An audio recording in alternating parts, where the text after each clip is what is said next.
میرے رسول پاک صلی اللہ تعالی علیہ وآلہ وسلم ارشاد فرماتے ہیں کہ تمہیں بتاؤں گھروں میں سب سے بہترین گھر کون سا ہوتا ہے؟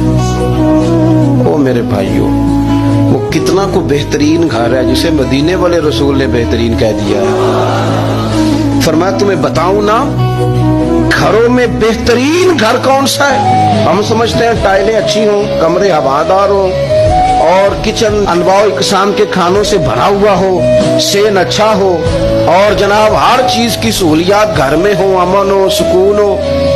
نہیں، حضور فرماتے ہیں مجھ سے پوچھو نا بہترین گھر کون سا ہے؟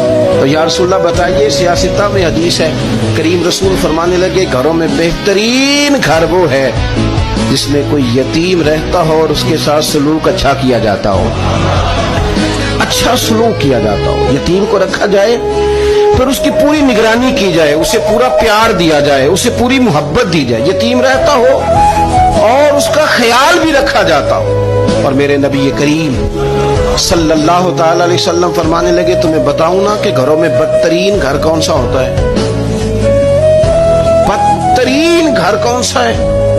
حضور بتائیے، فرمایا جس میں کوئی یتیم رہتا اور اس کے ساتھ سلوک نہ صحیح کیا جاتا ہو، اس کو تکلیف دی جاتی ہو، وہ کرب میں ہو، وہ تکلیف میں ہو، وہ اذیت میں ہو۔